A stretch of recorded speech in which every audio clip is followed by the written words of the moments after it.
이 이야기는 정말로 공부가 잘하고 싶은 그런 마음이 간절한 사람들에게 분명 큰 도움이 될 것이며 그중 몇몇은 이전과는 다른 학습 성과를 보일 것이다. 이 영상을 보며 어쩌면 내가 그런 몇몇에 속할 수 있다는 생각이 든다면 이 영상을 몇 번이고 반복해서 보고 또 봐라. 정말로 몇 번이고 반복해서 보며 내용을 무의식에 각인시켜라. 아무런 도움이 안 될 것 같다는 의심이 든다면 지금 당장 영상을 꺼라. 당신을 위한 영상이 아니다. 안녕하세요, 강쌤입니다. 여러분 혹시 공부 때문에 고민했거나 절망했던 적 있으신가요? 아니면 지금 내 앞에 놓인 공부라는 벽이 높게만 느껴지시나요? 그렇다면 잠깐 공부에 대한 부담 내려놓으시고 제 이야기 들어주세요. 공부를 잘하는 스킬, 잘 외우는 노하우 같은 방법적인 측면도 중요하지만 보다 근본적으로 방향 설정 단계부터 제대로 해야 비로소 제대로 된 공부를 할 수 있고 시간 아깝지 않은, 돌아가지 않은 공부를 할 수 있습니다. 혹시나 이 영상을 통해서 뭔가 공부 스킬을 기대하셨다면 그건 다음 영상부터 다룰 테니까 조금만 기다려 주시고요. 오늘은 보다 근본적인 제대로 공부하는 공부의 출발을 돕는 그런 말씀을 드리도록 하겠습니다. 장담합니다. 이 영상을 보는 분이 청소년이든 직장인이든 아니면 자녀를 둔 부모님이든 공부를 잘하는 법에 대해 이보다 더 깊고 정확하게 알려주는 영상은 없을 겁니다. 마음속 깊은 곳, 저 깊은 곳에서부터 진심으로 공부를 잘하고 싶다는 마음이 있는 분들은 이번 영상 끝까지 함께 해주세요. 아니, 시간 날 때마다 반복해서 틀어놓고 무의식에 새겨 넣어주세요. 분명 여러분의 시간이 전혀 아깝지 않은 그런 컨텐츠가 될 겁니다. 공부를 잘 못했던, 그러니까 등수로 따지자면 50%를 넘어서는 학생이 최상위권이 되는 경험, 정말 안타깝지만 사실 그런 사례는 거의 없습니다. 실제로 제 학창시절 그리고 학습 전문가로 학생들을 만나서 지도했던 지난 15년간의 경험을 다 합쳐도 한 서너 명 정도, 그 정도입니다. 그것도 1% 이내의 최상위권이 아니라 상위 한 5% 정도의 상위권이 되는 정도였어요. 한 개인의 경험을 일반화한 거라고 생각하는 분들도 계시겠지만 주변을 한번 둘러보세요. 실제로 그런 사례가 얼마나 되는지. 여러분, 이건 뭘 말하는 걸까요? 네, 생각보다 성적을 올리고 공부를 잘하는 상태를 만드는 게 쉽지 않다는 것을 말합니다. 이건 이 영상을 시청하시는 모든 분들이 다 아시는 사실일 거예요. 누구나 다 아는 이런 사실을 또 이야기해서 공부를 잘하고 싶은 여러분의 사기를 꺾고 싶은 마음은 전혀 없습니다. 오히려 여러분이 지금보다 더 잘했으면 하는 마음이 훨씬 강합니다. 저는 여러분이 이 사실에서 한 발 더 나아가서 왜 이게 어려울까? 어떻게 하면 그게 가능하게 할 수 있을까까지 고민했으면 좋겠어요. 그래서 지금부터 그 이유와 방법을 말씀드릴게요. 공부는 타고난 유전자, 학습 시간, 의미 있는 노력, 제대로 된 방법의 함수예요. 이 변수들이 곱셈으로 이루어져서 결과를 만들어내요. 그러니까 공부를 잘하려면 학습 능력이 뛰어난 유전자를 갖추고 있고 절대적인 학습 시간을 확보한 상태에서 의식적으로 잘하기 위해서 노력하고 그 방법 역시 효과적인 방법이어야 해요. 이 요소들 중에 어느 것 하나 0이 되어버리면 나머지 요소들이 아무리 잘 갖춰져 있어도 결과는 0이에요. 곱셈이니까요. 여기까지 말씀드리면 정말 많은 분들이 아마 좌절하실 거예요. 바로 타고난 유전자 부분에서요. 그런데 여기서 말씀드리는 타고난 학습 유전자는 정말 극소수의 천재들이 가지고 있는 유전자를 말하는 겁니다.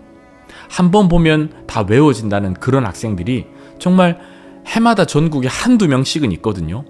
근데 그런 유전자를 갖춰야만 공부를 잘할 수 있다는 말이 아니에요. 말씀드렸잖아요.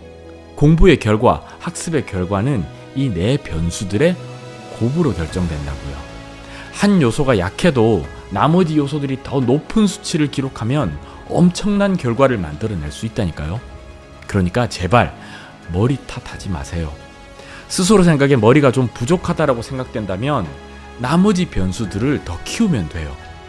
그런데 나머지 변수들을 키우는 것 역시 절대 쉽지 않습니다.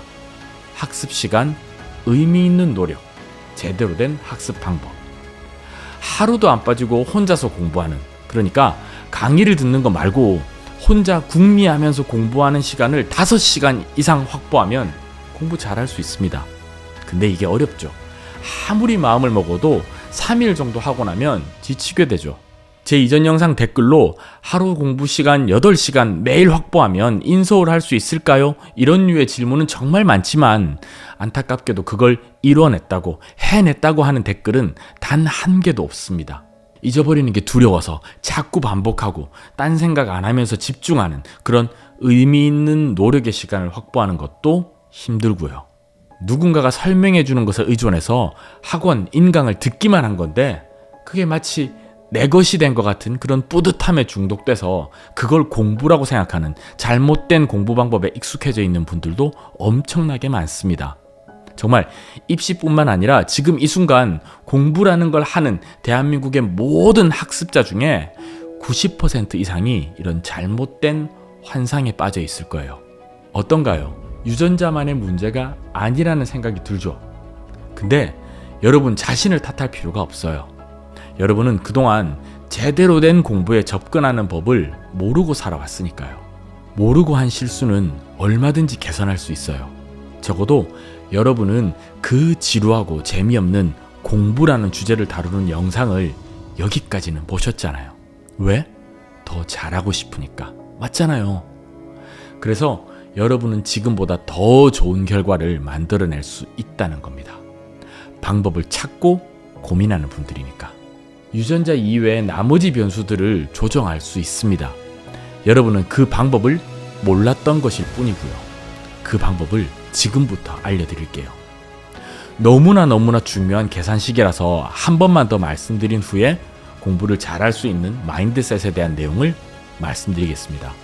공부는 유전자 곱하기 학습시간 곱하기 의미 있는 노력 곱하기 제대로 된 학습 방법의 함수입니다. 기억하세요. 유전자, 학습시간, 의미 있는 노력, 제대로 된 학습 방법.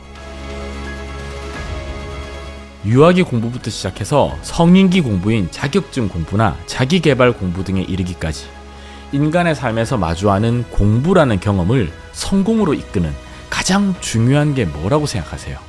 유전자? 공부 시간? 방법? 멘토? 아니면 운? 아닙니다.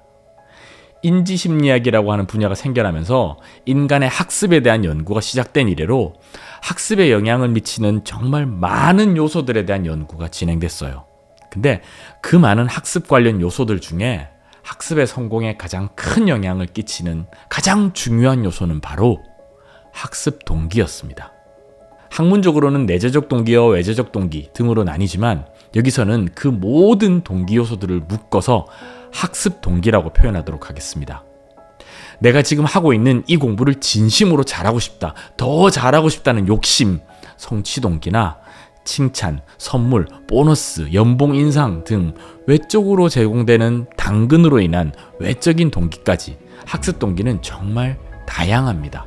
사실 인간이 하는 대부분의 활동, 그러니까 공부뿐만이 아니라 운동, 스피치, 글쓰기 거의 모든 영역에서 학습 동기는 그 결과에 큰 영향을 줍니다. 억지로 하는 공부, 나 아닌 누군가를 위한 공부, 해도 나에게 별다른 이득이 없다라고 생각되는 공부라면 쉽게 지치게 되고 하기 싫게 될 가능성이 높습니다. 제대로 된 학습 동기가 없다면 학습 시간을 확보하기도 힘들고 그나마 앉아있는 공부 시간도 억지로 하는 거니까 의미 있는 노력이 될 수가 없죠. 학습 방법 역시나 비효율적인 그야말로 시간 채우기식 공부 방법이 될 거예요. 앞에서 중요하다고 말씀드렸던 공부 시간, 의미 있는 노력, 제대로 된 학습 방법 어느 것 하나 챙길 수가 없는 거죠. 그러면 어떻게 학습 동기를 만들 수 있느냐? 사실 이건 인위적으로 밖에서 만들어주기가 굉장히 어렵습니다. 그러니까 부모님이 자녀의 학습 동기를 만들어준다는 건 거의 불가능, 환상, 말도 안 되는 이야기에 가깝습니다. 기껏해야 할 수 있는 건 자녀 스스로가 학습 동기를 가질 수 있도록 분위기나 환경을 만들어주는 것 정도예요. 그 이상은 학습자 본인이 해야 해요. 여기서부터 중요합니다. 제대로 된 학습 동기는 어떻게 만들 수 있느냐? 재미와 몰입하는 경험이 필요합니다. 이 두 가지만 경험하면 무조건 학습 동기가 생겨납니다. 그것도 제대로 된. 공부가 재미있냐? 라고 반문하시는 분도 계실 텐데요. 분명 재미를 느끼는 부분이 있습니다. 단지 그 대상이 다를 뿐입니다. 어떤 학생은 수학에서 도형 부분만 재미있다고 하는 학생이 있어요. 수학의 다른 부분은 어렵게 느껴지는데 이상하게 도형 부분은 재미를 느끼는 거죠. 또 다른 학생은 사회에서 지도를 보면서 공부하는 부분은 재미있다고 느낄 수 있어요. 보다 어린 미취학 아동의 경우에 처음 글자를 익힐 때 따라 적으면서 재미있다고 하는 사례도 많아요. 어떤 분은 자동차 같은 기계의 작동 원리를 알아가는 것에 재미를 느끼는 분도 계시고요. 또 어떤 분은 세계사의 특정 사건에 대한 이야기를 듣는 것에 재미를 느끼는 분도 계세요. 안타까운 점은 이건 억지로 만들 수는 없다는 거예요. 학습자는 재미를 못 느끼는데 옆에서 재미있다고 아무리 이야기를 해도 안 먹힌다는 거죠. 애시당초 흥미를 느끼는 영역이 다른 거니까요. 그렇다면 남은 하나의 기대를 거는 수밖에 없습니다. 몰입. 인간의 두뇌는 무엇인가에 몰입하면 재미와 비슷한 감정을 느끼고 그걸 반복해서 더 오랜 시간 느끼고 싶어 합니다. 많은 분들이 게임하는 걸 좋아하는 이유는 바로 그 순간 몰입하는 느낌 때문입니다. 엄청나게 집중하고 있는 그 느낌, 집중하고 있는 본인을 발견하는 그 기분, 그게 몰입이고 그 무엇보다 강력한 학습 동기가 됩니다. 이건 제 개인적인 주장이 아니라 서울대학교 황농문 교수님이 쓴 몰입이라고 하는 책에 나오는 내용입니다. 즉, 내가 하는 공부에서도 나 스스로 몰입하는 경험을 할 수만 있다면 시키지 않아도 주변에서 말려도 그 느낌을 다시 또 경험하기 위해서 공부를 하게 된다는 거죠. 이런 경험은 외부의 자극이나 보상을 통해서 어느 정도 만들어주는 게 가능합니다. 가령 예를 들어 가족 모두가 일주일에 딱 1시간만 뭐가 되었든 각자가 공부할 거리를 가지고 와서 식탁에서 함께 공부하는 시간을 갖는다고 생각해 봅시다. 부모님도 스마트폰 끄거나 던져두고 각종 알람 다 끄고 온전히 내 공부만을 할 수 있는 시간, 그런 시간을 확보해서 다 같이 해보는 거예요. 운이 좋으면 처음 잡는 영역부터 몰입해서 공부할 수도 있어요. 하지만 만일 그렇게 했는데 딱히 몰입을 경험하지 못했다면 다음 주에는 다른 공부를 한번 해보는 거예요. 길게 말고 딱 1시간만. 성인들 중에 일 잘한다고 인정받는 분들, 그런 분들 중에 이런 분들이 있어요. 딱 시간 정해놓고 내가 이 시간까지만 이거 하고 나머지는 내일 출근해서 해야지, 바로 퇴근해야지 라고 마음을 먹고 일을 시작해요. 근데 어느덧 나 스스로와 약속했던 시간이 다 된 거예요. 그러면 내가 처음 했던 시간 약속 무시하고 누가 시킨 것도 아닌데 남은 거 마저 하고 가야겠다고 생각을 바꾸는, 이런 분들은 애사심이 남달라서 원래부터 그런 성격이어서 그런 걸까요? 물론 그런 분들도 간혹 계시겠지만 높은 확률로 그 일을 하면서 몰입을 경험한 겁니다. 그 몰입의 경험이 기분 좋게 느껴진 거죠. 그런 감정, 기분이 일을 끝까지 마무리할 수 있게 합니다. 근데 어떤 일은 계속 시계만 보고 퇴근 시간이 되기를 기다리죠. 이건 그 일에 몰입하지 못한 거예요. 몰입을 경험하지 못했으니까 지루하고 또 고통스러운 거죠. 그래서 정해진 시간이 되기 한 5에서 10분 정도 전이면 이미 일을 정리하고 있죠. 공부도 마찬가지예요. 몰입. 최대한 내가 하는 공부에 몰입하는 경험. 한 발 더 나아가서 재미를 느끼는 경험을 해야 해요.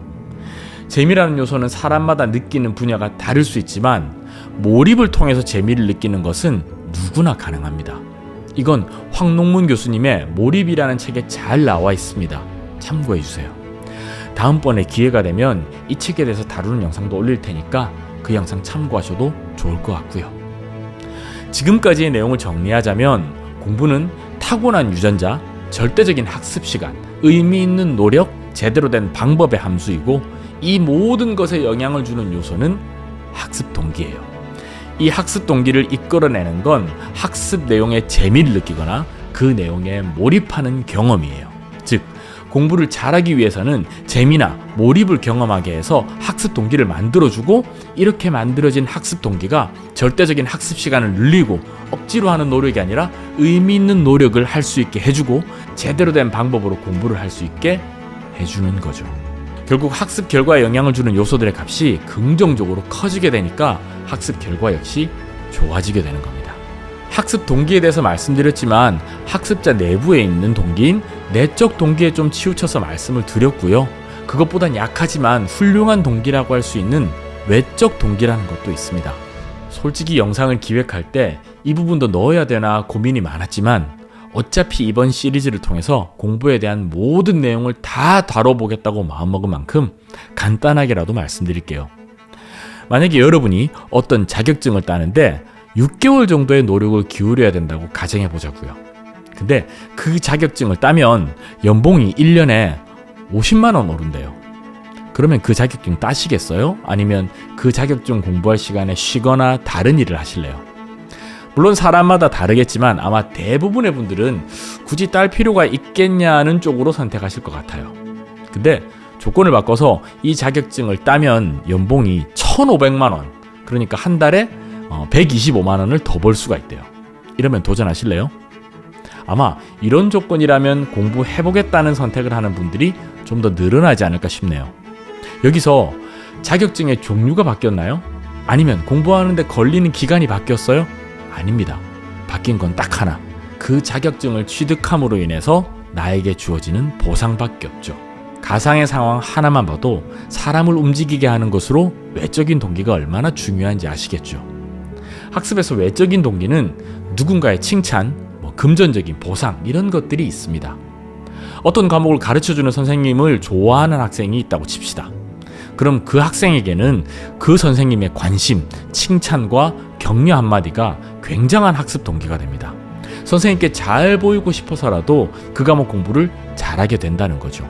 이런 경험이 있는 분들은 많으시잖아요. 그게 바로 외적 동기예요. 근데 외적 동기는 지속성도 약하고 또 갈수록 더 강하고 높은 보상이 주어져야 효과가 지속된다는 점은 참고하셔야 돼요. 성적 오르면 게임 시간 늘려줄게, 게임 아이템 사줄게, 폰 바꿔줄게 등의 보상을 통해서도 공부를 할 수는 있지만 학습자 스스로 느끼는 공부에 대한 재미, 몰입하는 경험이 훨씬 더 큰 학습 동기가 된다는 점 꼭 기억해 주세요. 저는 의지가 약해요. 우리 아이는 의지가 약해요. 이런 말도 참 많이 듣습니다. 그런데 절대적으로 의지가 약한 사람은 그리 많지 않습니다. 이 의지 역시 학습 동기의 크기에 따라 좌우가 됩니다. 어떠한 이유에서든 내가 그 공부를 해야 할 이유, 동기가 크고 명확하다면 어떠한 상황에서도 그 공부를 이어나갈 수 있는 가능성이 더 크죠. 의지가 꾸준히 유지된다는 말이에요. 근데 누군가에게서 주입된 목표, 만들어진 학습 동기라면 학습 의지의 지속성이 약할 수밖에 없습니다. 마음먹은 게 오래 못 간다고요. 이게 대부분의 도전이 작심삼일이 되는 이유예요. 그러니까 의지를 가지기 위해서라도, 의지를 유지하기 위해서라도 제대로 된 학습 동기가 반드시 필요합니다. 장황하게 이야기했지만 지금부터 말씀드리는 이 이야기가 하고 싶었어요. 절대적인 학습 시간을 채우고 의미 있게 공부하기 위해서 필요한 게 바로 학습 동기입니다. 이게 성취를 이뤄내는 속도에 영향을 주거든요. 빠른 속도로 지속적으로 학습을 하기 위해서 꼭 필요한 게 제대로 된 학습 동기라는 점 꼭 기억해 주세요. 우리가 어떤 일을 할 때 속도와 방향이 중요하다는 말을 하잖아요. 지금까지 말씀드린 부분은 속도와 관련된 내용이었고요. 보다 근본적으로는 방향에 대한 고민도 있어야 합니다. 학습 관련 마인드셋에서 마지막 부분입니다. 바로 목표 설정에 대한 이야기입니다. 이 목표 설정 역시 많은 학습자들이 제대로 못하는 영역인데요. 이것도 최대한 쉽게 설명을 드릴게요.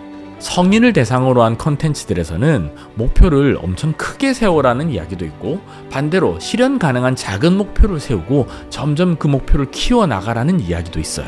그런데 학습과 관련해서는 큰 목표를 세우라는 조언이 조금 더 많습니다. 왜 그럴까를 생각해보면 이 목표라고 하는 녀석이 인간의 행동에 영향을 끼치기 때문인 것 같아요. 그러니까 사실은 결과에 영향을 줄 수 있는 행동을 더 오래, 더 멋지게, 더 열심히 잘할 수 있는 능력을 갖췄는데 목표가 지나치게 현실적이면 딱 거기까지만 노력하게 된다는 거죠.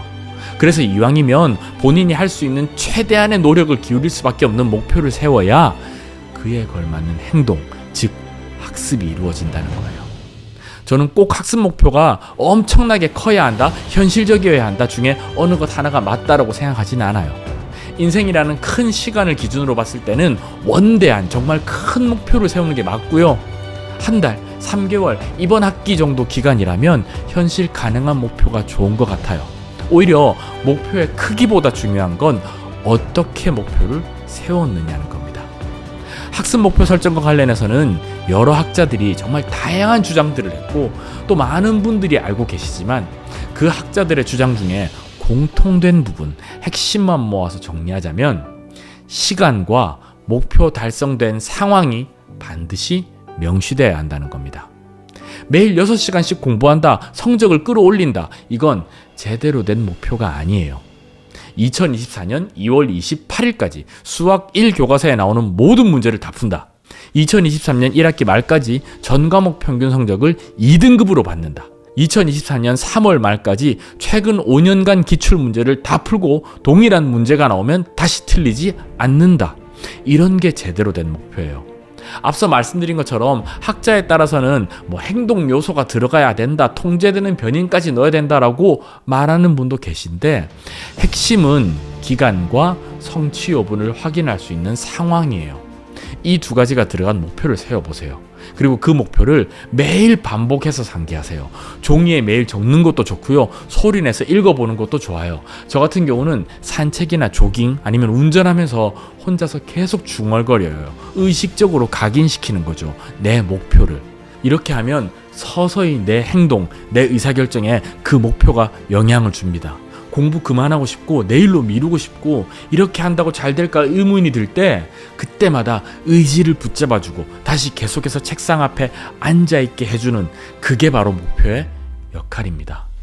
마법처럼 저절로 이루어지게 하기 위해서 목표를 세우라는 게 아니에요. 거기까지 가는 힘을 얻기 위해서, 거기까지 가는데 좀 더 올바른 선택을 하기 위해서, 그래서 목표를 정해라는 거예요. 목표가 여러 개여도 상관없어요. 2026년 9월 평균 1등급 초반대 성적을 가지고 원하는 대학에 당당하게 수시원서를 쓴다. 2025년 12월 전 영역 1등급의 수능 성적표를 받는다. 2024년 6월 기사 자격증을 취득한다. 이번 기말고사에 평소 3, 4등급대를 받았던 특정 과목에서 1등급을 받는다. 일단 적으세요. 달성하는 시간과 목표가 달성된 상황을. 그리고 하루를 시작하면서 스마트폰 처음 볼 때 제일 먼저 그것부터 보세요.